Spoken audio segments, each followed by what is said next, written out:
La Grande Muraille de Chine. La Grande Muraille de Chine est l'une des plus longues structures artificielles avec une longueur approximative de 21 000 km. Ce mur a été construit pour se défendre contre l'attaque des ennemis dans les régions du nord de la Chine. Des millions de travailleurs ont perdu la vie pour construire ce mur. Bien que ce mur n'ait pas eu beaucoup d'effet pour empêcher l'invasion des envahisseurs, c'est aujourd'hui l'une des principales raisons d'attirer les touristes étrangers en Chine. La Grande Muraille de Chine a été inscrite au patrimoine mondial de l'UNESCO en 1987. Pour en savoir plus sur cette attraction touristique, rejoignez-nous. Comment la Grande Muraille de Chine a-t-elle été construite? La Grande Muraille de Chine a été construite par différentes dynasties chinoises sur une période de 2000 ans, et au fil des siècles. Ces techniques de construction se sont progressivement améliorées. Les parties initiales du mur ont été construites il y a environ 2000 ans, qui ont été érodées au fil des ans. Les images de la Grande Muraille de Chine dans l'esprit des peuples du monde sont principalement liées à la partie du mur qui a été construite près de Pékin. Cette partie du mur a été construite pendant la dynastie Ming au XVe et XVIe siècle. La durée de la construction de la Grande Muraille de Chine. La Grande Muraille de Chine a été construite sur 2000 ans par 19 dynasties différentes du 7e siècle avant Jésus-Christ au 16e siècle après Jésus-Christ. À quelle distance se trouve la Grande Muraille de Chine? La Grande Muraille de Chine est une immense structure qui s'étend sur plusieurs provinces du nord de la Chine. Cependant, la partie la plus célèbre qui a été restaurée est située au nord de Pékin.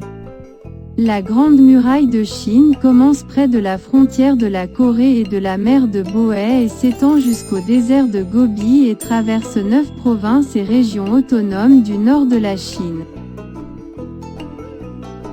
La raison de la construction de la Grande Muraille de Chine. Le but principal de la construction de la Grande Muraille de Chine était de protéger l'Empire chinois des invasions des nomades du Nord. Cependant, il empêchait rarement les envahisseurs d'entrer en Chine et constituait plutôt une barrière psychologique entre les civilisations du Nord et du Sud et un symbole de la résilience chinoise. Un autre objectif de la construction de cette immense structure était de renforcer le contrôle aux frontières. Cette question comprenait l'imposition de taxes sur les marchandises importées et exportées de la route de la soie, le contrôle du commerce intérieur et extérieur et l'immigration depuis les frontières. Grande Muraille de Chine depuis l'espace.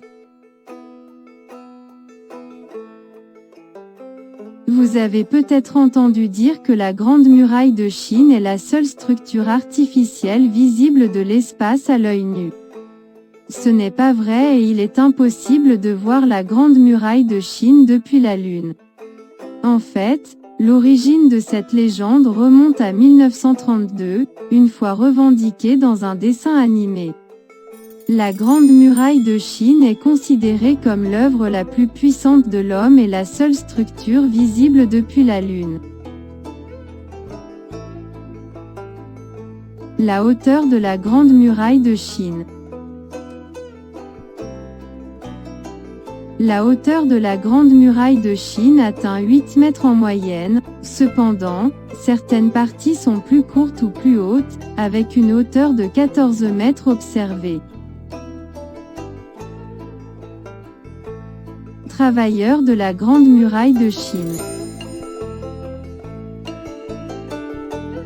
Les ouvriers de la Grande Muraille de Chine étaient principalement des soldats, des paysans et quelques prisonniers. Malheureusement, Les archives historiques disponibles ne fournissent pas une estimation précise du nombre total de travailleurs sur la Grande Muraille de Chine. Cependant, des documents montrent qu'au plus fort de la construction de ce mur, un maximum de 1,5 million de personnes ont été utilisées, soit un 20e de la population de tout le pays. Section de la Grande Muraille de Chine. La Grande Muraille de Chine se compose de 3 types de structures importantes, à savoir, les murs, les passages et les tours. Murs. Les murs forment une partie importante de toute la structure de la muraille de Chine, et leur hauteur est comprise entre 6 et 9 mètres en moyenne. La largeur de la base des murs atteint généralement 6,5 mètres et 5,8 mètres au sommet du mur. Dans certains endroits où le terrain est inégal, des caractéristiques naturelles telles que des digues fluviales, des falaises de montagne et des gorges ont été utilisées à la place de la construction humaine. Passage.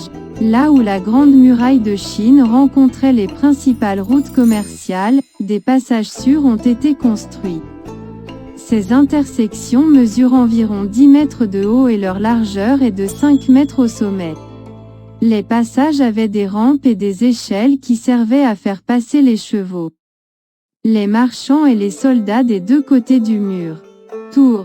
Ces hautes fortifications étaient situées à une distance de 18 km les unes des autres et étaient généralement situées au sommet des collines et servaient à transmettre des informations et des communications militaires. Des signaux de fumée étaient utilisés pendant la journée et des feux ou des lanternes la nuit. Certains autres modes de signalisation comprenaient l'utilisation de grands drapeaux, des bruits forts ou des coups de feu. Dans la partie inférieure de ces tours, il y avait un lieu de repos pour les soldats, un compartiment de stockage et des écuries pour garder les chevaux, les moutons, etc. La Grande Muraille de Chine est très longue et il y a de nombreux endroits que vous pouvez visiter. La section la plus populaire de la Grande Muraille de Chine pour la marche se situe entre Simatai et Jinshanling, ce qui prend environ 4 heures pour couvrir une distance de 10 km.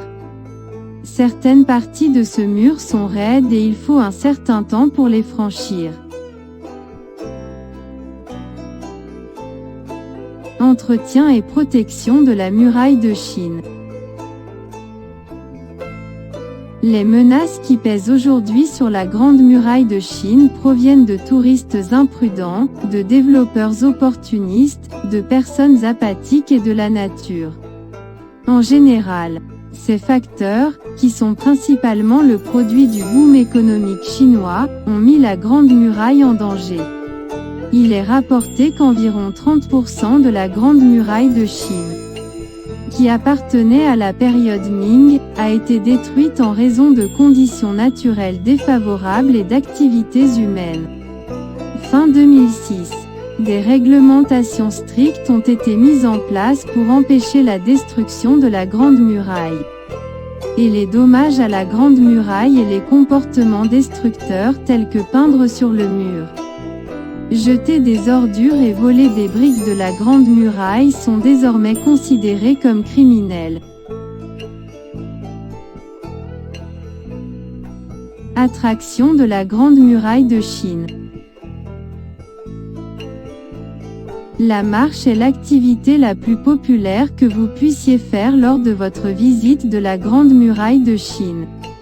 De plus, la randonnée nocturne, le marathon, le camping sur le mur et l'observation de la superbe vue sur la montagne sont d'autres options qui s'offrent à vous.